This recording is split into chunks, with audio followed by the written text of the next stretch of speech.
Hoje a mensagem psicografada é de um irmão que ele se coloca como o mercador. E o mercador, ele vem nos contar uma pequena história. Aí nós nos dizemos, mas a gente já está cansado de história. Nós amamos histórias. Nós nos inspiramos nas histórias. Não foi à toa que Jesus, para passar os seus ensinamentos, ele contou pequenas histórias. Porque as histórias nos cativam, né? As histórias muitas vezes caem na nossa alma. Às vezes é só uma história, uma pequena história que nós estamos precisando. E a nossa criança interior adora uma história. E quando alguém vai contar uma história, vocês têm que parar, perceber, todo mundo senta em volta, né, que quer ouvir a história. E quando é uma boa história, nossa, que maravilha. Então esse nosso irmão, ele se diz, é um irmão que hoje ele faz parte de uma colônia espiritual. E ele contou quando ele era um mercador. E ele diz assim, né,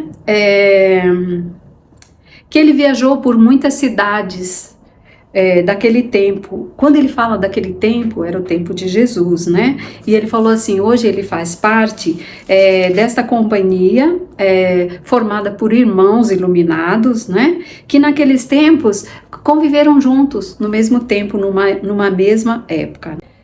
Numa cidadezinha próxima ao mar. E ele carregava um cesto de pertences e bugigangas apreciadas naquela época pelas pessoas, particularmente aquelas mulheres, né, mulheres de posses, que sempre estavam ali buscando alguém que passasse, algum mercador, trazendo joias, pedras preciosas, trazendo tecidos, né? Então, pertences apreciados pelas pessoas que tinham posses para pagar.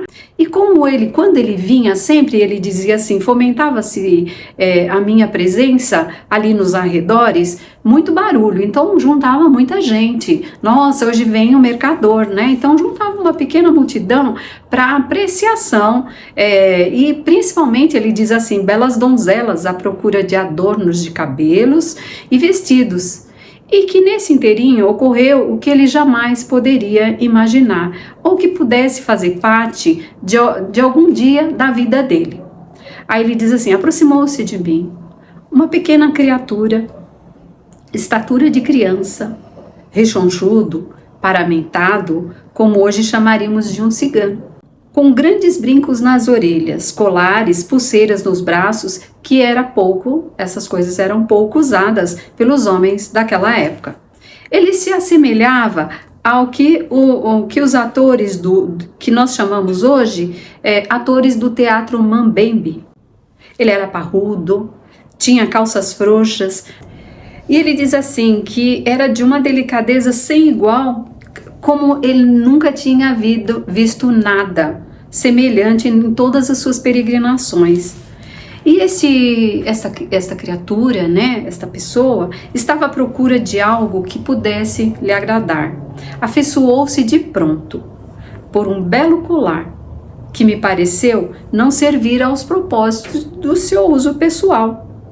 E ali ele ficou se enamorando daquele colar, né? E como as donzelas, ele pegava o colar, passava de uma mão para outra, olhando delicadamente. Eu lembro que na ocasião, a imagem do colar me veio à mente. Um colar de pedras azuis, um belíssimo colar de pedras transparentes e azuis. Então ele ficava ali enamorado daquele colar. Olhos fixos, o pensamento distante. Passados alguns minutos, de pronto, resolveu levar o colar. Acertado o preço, ele efetuou o pagamento e saiu levando consigo. Mais tarde, ele ficou encafifado, ele diz assim, fica encafifado, meditando, que diferente aquela pessoa e aquele presente. Mais tarde, ele se acomodou, ele diz, acomodei-me num alojamento, vindo à taverna para me alimentar. Sem deixar de pensar naquela figura singular. Cansado, distraído com os pensamentos, ele ouve rugir a porta e adentra por ela o pequeno e singular rapaz, acompanhado de uma enferma senhora, ornada com o belo colar. Eles se assentaram numa mesa muito próxima à do mercador. E aí, não muito tempo depois, o rapaz o reconheceu e eles iniciaram, né, uma amistosa conversação. E aí ele contou que chamavam-se sua mãe, Andaluz, e ele, Igor. Faziam parte de um grupo de criaturas de bem com a vida, apreciadores da natureza, por isso viviam viajando e conhecendo muitos lugares diferentes. Eu achei a vida deles muito parecida com a minha, só que tinha um diferencial, eles levavam a família junto, né? Levavam consigo. Eles confeccionavam belíssimos artefatos, cuja realização foram aprendendo ao longo da vida, o que lhes valia uma boa renda, suficiente para viverem tranquilamente, viverem em paz. Mas eles estavam ali em busca de um grupo de pessoas que disseminavam uma doutrina atribuída a um Salvador. E ele diz assim, né, que eles cultuavam esse Salvador com amor e veneração. Era um grupo, né, que vivia a benevolência, que vivia práticas que se diziam milagrosas na cura de muitas doenças. E ali ele estava com a sua companhia, ou seja, com toda a companhia de ciganos, e a sua mãe, à procura deste grupo, de pessoas que se denominavam cristãos. Eram seguidores do profeta que eles denominavam Jesus de Nazaré, para que pudesse alcançar a cura da sua mãezinha. Da conversa amistosa, foi crescendo uma simpatia, e eu, como não tinha certo rumo, nem rumo nenhum, aceitei o cordial convite para me unir ao seu grupo, o que aceitei agradecido. Na manhã seguinte, juntei-me ao grupo, rumo ao que nos informaram, porque o grupo dessas pessoas estavam próximos ali, num vilarejo. Lá chegando, balbuciava a cidade em grande agitação.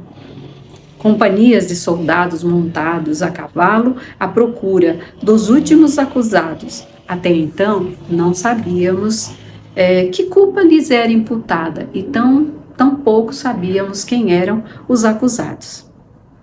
Nos acomodamos de forma discreta, de modo a não chamar atenção, e saímos à procura dos ditos curandeiros, em meio à curiosidade das pessoas por nossa presença.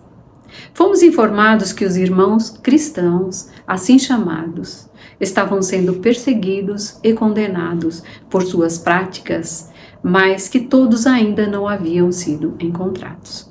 Sem compreender como pessoas tidas como curandeiros eram perseguidas, fomos atraídos e levados por um garoto franzino até os fundos de um velho galinheiro, adendo a um pequeno curral, onde ali estava escondido um belo rapaz de belo porte, né? Sorriso franco, semblante calmo, confiante na fé e amor que professava. Desconfiado, mas acolhedor, ouviu-nos a história, mesmo correndo o risco de ser descoberto, pediu que levássemos até ele a senhora, que com muita dificuldade chegou na manhã seguinte, antes que a cidade ficasse cheia de burburinhos por toda a parte. A mulher apresentava posturas estranhas, o que hoje poderia se assemelhar à hanseníase em seu estado inicial, portanto, mais difícil de se verificar. Acostumado com as doenças diversas e criaturas fragilizadas, o rapaz não se abateu.